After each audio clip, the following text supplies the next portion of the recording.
Hello दोस्तों, मैं पिंकल शर्मा एक बार फिर आपके सामने कुछ नए वर्ड लेकर, जिन्हें फिर से कम समय में जल्दी ही लर्न करेंगे। दोस्तों, ये ऐसे वर्ड हैं जो एग्जाम में हमेशा ही आते हैं और एग्जाम की दृष्टि से बहुत ही मोस्ट इंपोर्टेंट है।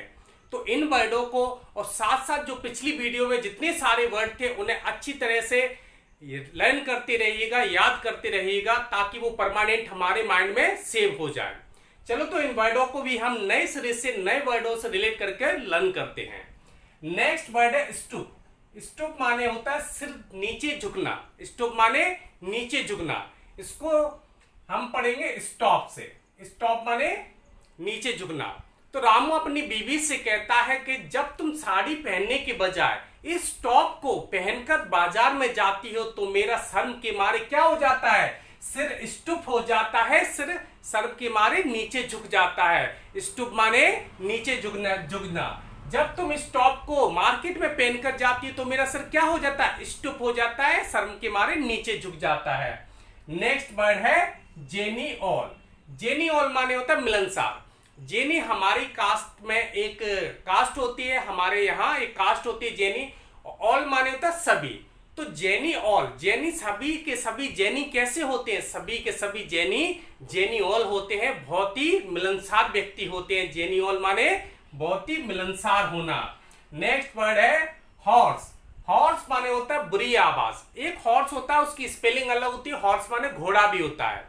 तो शादी के टाइम जब मोटा दूल्हा, हट्टा कट्टा दूल्हा हॉर्स के ऊपर बैठ जाता है तो हॉर्स भी क्या करने लगता है, हॉर्स भी हॉर्स करने लगता है, बुरी आवाज निकालने लगता है। हॉर्स क्या करने लगता है उस टाइम पर, हॉर्स करने लगता है, बुरी आवाज निकालने लगता है। नेक्स्ट वर्ड देखते हैं हंचबैक। हंचबैक माने तो कुबड़ा। अगर मैं एच की जगह पी कर लूं तो क्या हो जाएगा, पंचबैक। तो इसको हम रिलेट करेंगे पंचबैक से। एक बार रामू एक लड़की के साथ क्या कर रहा था, फ्लैटरिंग कर रहा था। तो लड़की ने उसकी बैक में, यानी बैक माने कमर, उसकी बैक में ऐसे पंच मारा कि रामू हमेशा के लिए हंचबैक बन गया, यानी कुबड़ा बन गया। हंचबैक माने कुबड़ा होना। नेक्स्ट वर्ड है स्पार। स्पार माने होता है झगड़ा करना। अगर तुमको झगड़ा करना ही है तो हो जाने दो, या फिर इस पार का या उस पार का। अगर झगड़ा करना ही है तो इस पार का या उस पार का हो ही जाने दो। इस पार माने क्या होता है, झगड़ा करना। नेक्स्ट वर्ड देखते हैं हम नेक। नेक्स्ट वर्ड नेक। नेक माने होता है दोष निकालना। रामू की बीवी कहती है कि जब भी मेरे पति रात के टाइम सोते हैं तो उस टाइम पर नांग बन जाते हैं। तो रामू अपने पति में क्या निकालती है, नांग कहकर नेक निकालती है, दोष निकालती है। रामू की बीवी नांग कहकर रामू को नेक निकालती है, क्या निकालती है, दोष निकालती है। नेक्स्ट वर्ड देखते हैं स्टाइम। इसका प्रोनाउंसिएशन होता है स्टाइम। स्टाइम माने होता है गतिरोध। कोरोना का ऐसा समय चल रहा है कि इस टाइम पर कोरोना हर किसी के जीवन में क्या बना हुआ है, गतिरोध बना हुआ है। गतिरोध का मतलब स्टॉपर बना हुआ है। कोरोना की वजह से कोई व्यक्ति अपने काम सही से नहीं कर पा रहा है, तो इस टाइम पर कोरोना क्या बना हुआ है, इस टाइम बना हुआ है, गतिरोध बना हुआ है। नेक्स्ट वर्ड क्यों। क्यों माने होता है संकेत करना। इसका एक और वर्ड करवाया था संकेत करना, ऑगरी। ऑगरी माने क्या होता है, ओ गोरी ओ गोरी, यानी ऑगरी माने भी होता है संकेत करना। तभी मैं कहता हूं दोस्तों, पिछली वीडियो को अच्छी तरीके से रिवाइज करते रहिएगा।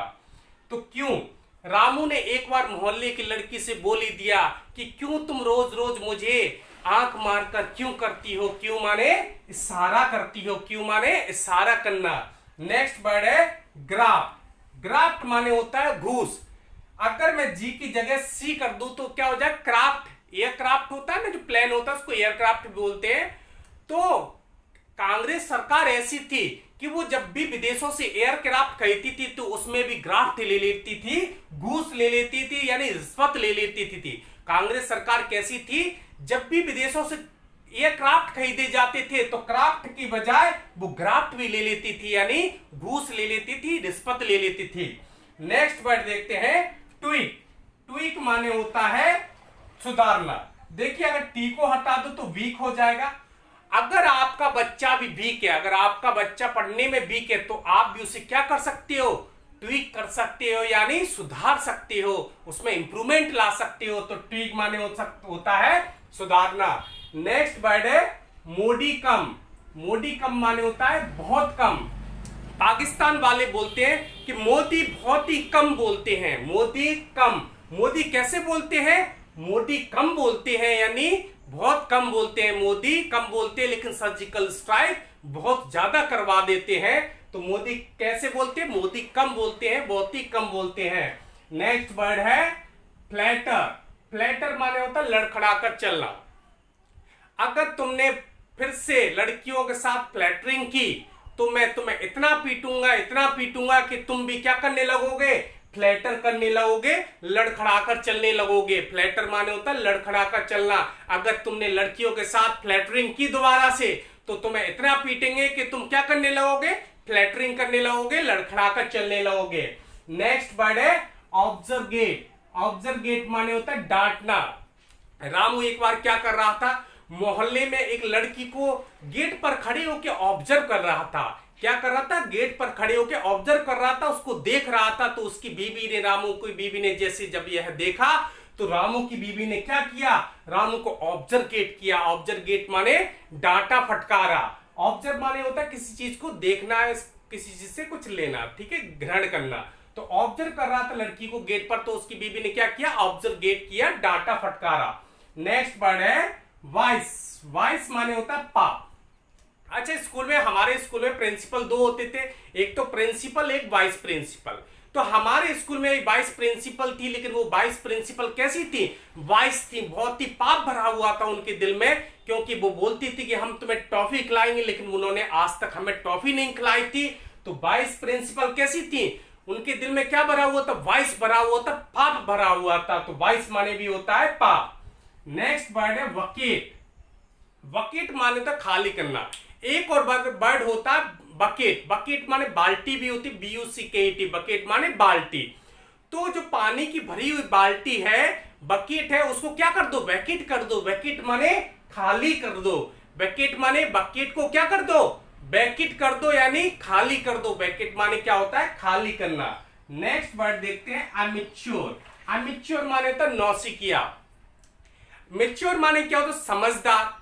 और इसका नौसिखिया नासमझ भी होता है, नौसिखिया भी होता है। तो ये लड़का जो है वो मेच्योर नहीं है, अमेच्योर है। अमेच्योर माने समझदार नहीं है, नौसिखिया है। अमेच्योर माने क्या होता है? नौसिखिया। मैच्योर माने होता है समझदार, और अमेच्योर माने नौसिखिया, नासमझ, अमेच्योर। नेक्स्ट वर्ड है कालामिटी। कालामिटी माने होता है विनाश। जापान के ऊपर एक बार अमेरिका ने क्या परमाणु बम गिराया था। तो जैसे ही परमाणु बम गिराया तो वहां की सारी मिट्टी कैसी हो गई? काली हो गई। कैसी हो गई? वहां की मिट्टी काली हो गई। क्योंकि वहां पर क्यों हो गई वहां की मिट्टी काली? क्योंकि वहां पर कैलेमिटी हुआ था। कैलेमिटी माने विनाश हुआ था। परमाणु बम गिराकर वहां पर अमेरिका ने विनाश कर दिया था, कैलेमिटी कर दिया था, सारी मिट्टी को काला कर दिया था, कैलेमिटी कर दिया था, यानी विनाश कर दिया था। नेक्स्ट वर्ड है रोग। रोग माने होता है लफंगा। ऐसा व्यक्ति जिसको हर बार प्यार का रोग लग जाता है, हर बार हर किसी लड़की को देखकर उसे प्यार का रोग लग जाता है, तो ऐसे व्यक्ति दिल के साफ नहीं होते, बल्कि रोग टाइप के होते हैं, लफंगे टाइप के होते हैं। रोग माने क्या होता है? लफंगा। नेक्स्ट वर्ड है ग्रिम। ग्रिम माने होता है संकटपूर्ण। अगर तुमने गर्म चाय पी ली, तो वह तुम्हारे लिए ग्रिम बन सकती है, यानी संकटपूर्ण बन सकती है, ग्रिम बन सकती है, यानी वह तुम्हारे मुंह को जला सकती है, तुम्हारे मुंह में छाले ला सकती है। तो गर्म चाय पीना क्या बन सकता है? तुम्हारे लिए ग्रिम बन सकता है, संकटपूर्ण बन सकता है। नेक्स्ट वर्ड को देखते हैं मैलिस। मैलिस माने होता है घृणा करना।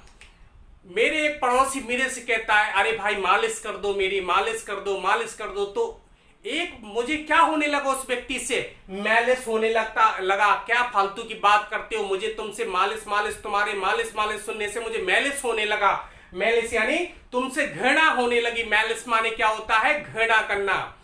दोस्तों, इसी तरीके से हम कई सारे वर्ड रिलेट करके लर्न कर सकते हैं, और आपसे भी मैं कई बार बोलता हूं कि आप भी इसी तरह से कई सारे वर्डों को रिलेट करना स्टार्ट कर दीजिए, ताकि हम भी कई सारे वर्डों को रिलेट करके हमारे पास वोकेब का भंडार हो सके, और जब कभी भी एग्जाम आए उसमें हमारा बहुत अच्छा परफॉर्मेंस हो सके। और दोस्तों, पिछली वीडियो को अच्छे से रिवाइज जरूर करते रहिएगा। और इसी के साथ थैंक यू।